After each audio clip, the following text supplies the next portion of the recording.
What's up, guys? Parker here, coming to you from the BI Elite YouTube channel. I've been a longtime fan of Reed's, and he's been kind enough to let me post a video on his channel, so I thought I'd take the opportunity to share an interesting way to rank your data based on multiple columns. You might have seen some videos showing you how to use rank X in a measure to be able to rank your data, but I haven't seen any videos that have allowed you to rank your data based on multiple columns. So that's exactly what we're going to be tackling today. Let's take a quick look at the data to kind of get our mind around what we're going to be ranking. So this is basically some dummy social networking campaign information.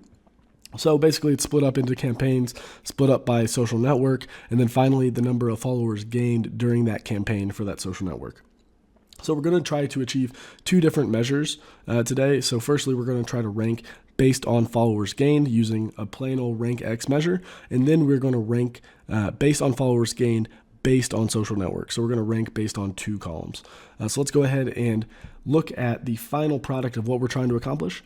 You can see this is already ranked 1 through 5 for Facebook for these first 5 rows. So you see that for Facebook's largest followers gained, it gets a rank of 1, whereas the second largest followers gained for Facebook gets a rank of 2. This starts over with Instagram, and you get 1 through 4 for Instagram. Similarly for Twitter, you have 1 through 5 for Twitter. So this is a pretty cool method, so let's go ahead and jump into it by creating that first ranking just based on followers gained. So I'm going to go ahead and get rid of the ranking measure already created, and we're going to create a new measure. We're going to call this ranking new, and we're going to set this equal to rank X. And what we want to throw into rank X is all selected of our table. My table is named data. We want to use all selected because we need to remove the filter context set forth by the table here. So we're basically getting rid of the filter context on this specific row. So now we're looking at the entire selection here. We are going to rank based on our calculate function. I'm ranking on sum of followers gained. And we're going to close off the sum, close off the calculate. And then we have a couple other parameters that RankX asks us for. They usually skip this parameter and go on to the next one, which is sort order. You could specify either ascending or descending.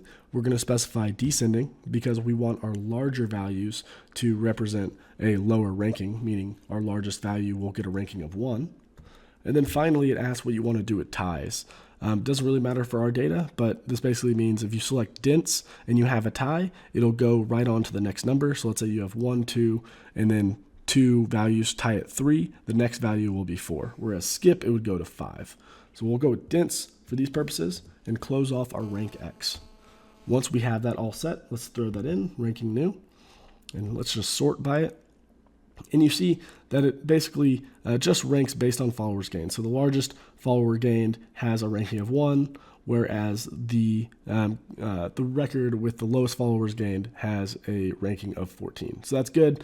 That's very basic, but we'll go ahead and dive into a little more advanced use of this rank X function. So we're going to go ahead and create a new measure.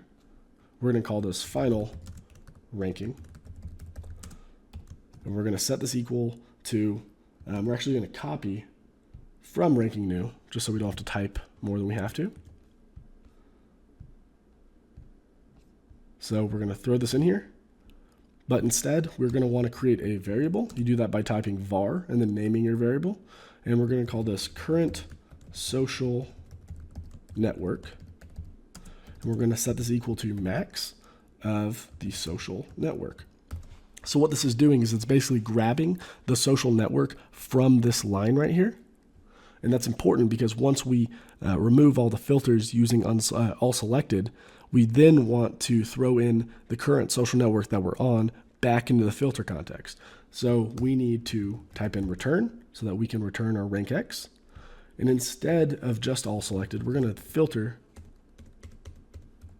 this all selected and specifically filter for where social network equals the current social network that we're on in our row. So go ahead and close that off. And that's all you have to do. Go ahead and click enter. And let's throw this in. And we're going to sort by our social network so that we can get a better view. And you see we have the exact same values that we were getting in the very beginning. So you see Facebook has 1 through 5 here.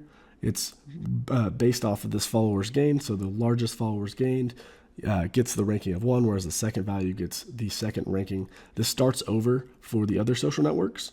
and it starts over for Twitter as well. So one thing to note, you can add as many columns in here as you want. So you can have a ranking based on 5 or 6 columns or more, depending on how many variables that you want to assign. I want to give another big thank you to Reed. He's been a wealth of information for me for the past couple of years. Definitely stay tuned for big things coming up on his channel. Thanks for watching.